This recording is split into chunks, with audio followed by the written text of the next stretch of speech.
Hi, good morning. Ako pala si Kuya Toy and I'm here to assist you or teach you how to add, subtract, multiply, and divide. Okay, nakikita niyo po dito sa table na to, nandito si John, si Pedro, si Michael, si James, si Matthew, at si David. So, titingnan natin, daily meron silang productivity. Bawat isa. Si John, nung Monday, ay meron siyang 20, Tuesday 15, Wednesday 10, Thursday 18, Friday 17. While Pedro has 30, Monday, Tuesday 18, Wednesday 19, and so forth.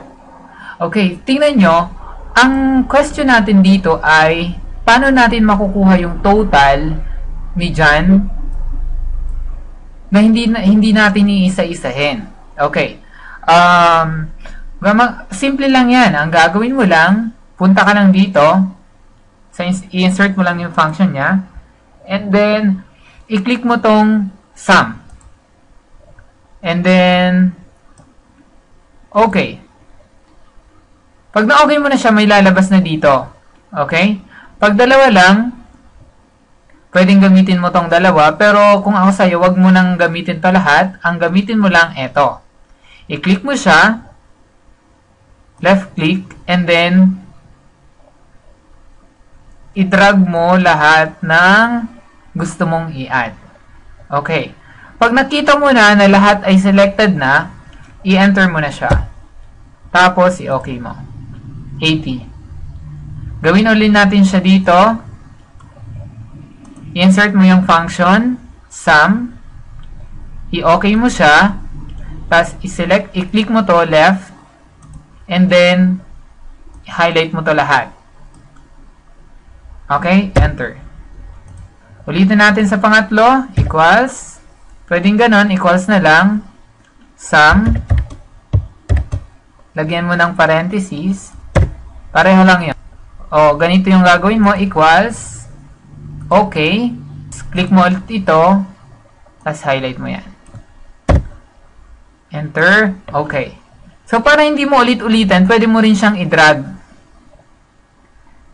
Hintayin mo na i-click mo yung left, nakikita mo nagbabago, diba? Ayan o. Indication yon na kinakopya niya yung formula. Ayan. Ayan o. So, okay na. Ganun lang kabilis. So, paano mo gagawin to? Dito. Ano?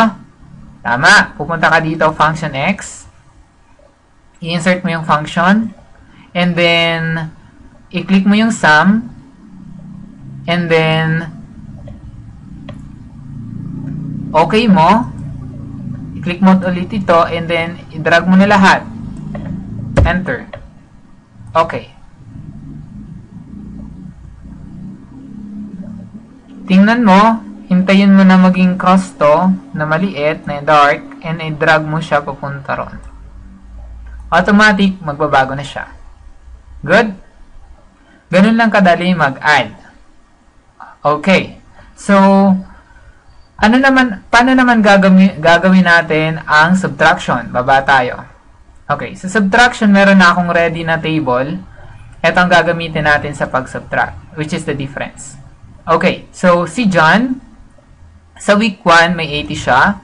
Sa week 2, may 75 na product. Si Pedro, 96 nung week 1 at 90 nung week 2. Okay. So, kung makikita nyo, nandito yung mga data nila. So, ang gagawin lang natin, i-check na lang natin yung difference. Paano natin gagawin yun? Equals. Click, lagyan mo ng minus sign. Tapos, i-click mo ulit kung saan mo siya i-minus. Saan mo siya? 5. Tama ba? 80 minus 70 is 5. Gawin mo ulit. Equals. I-click mo yung first kung saan mo siya i-subtract. Minus mo yung minus enter.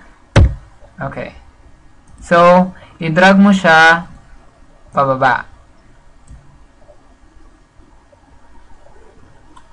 So, bale, nakikita mo, nag-decrease siya ng 5, ng week 2, nag-decrease siya ng 6, ng 11, ng 17, ng 26, ng 2. Ganun lang kadali mag-subtract using Excel. Okay? We're good? Okay, punta naman tayo sa multiplication.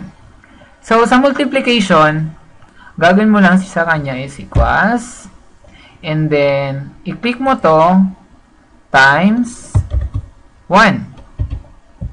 20. Ulitin natin, equals, i-click mo to, hanapin mo yung asterisk, and then 1. So, yan yung mga target niya every week. Okay. So, week 2 naman. Siyempre, 2 naman yung ilalagay natin. So, equals, i-click mo to, lagyan mo ng asterisk sign, which signifies na i-multiply mo siya. Sinasabi mo sa Excel na i-multiply mo siya. Siyempre, enter mo yung 2 kasi week 2 na siya.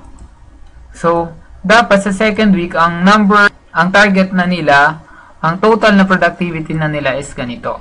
Okay? Sa week 3, equals, i-click mo siya, and then, asterisk, and then, 3. Ayan. 3. Ayan.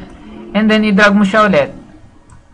Ayan. Sa week 4, equals, ayan, click mo ulit siya kung saan mo siya i-multiply, tapos times 4.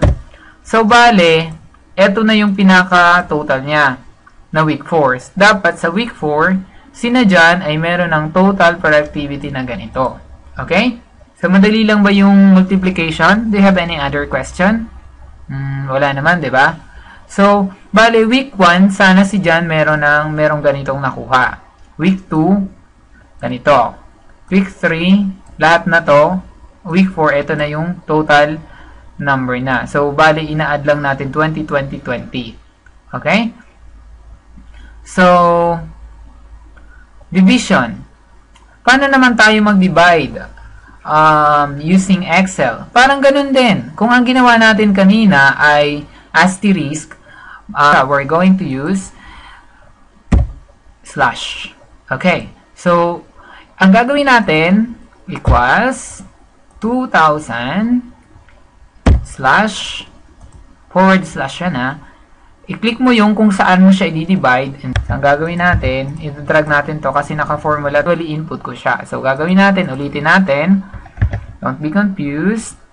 Equals numerator. Tapos, yung denominator. Enter. Drag mo siya. Ayun na yun. So, bale, ito yung average daily income kasi si John, 4 days lang nag-work.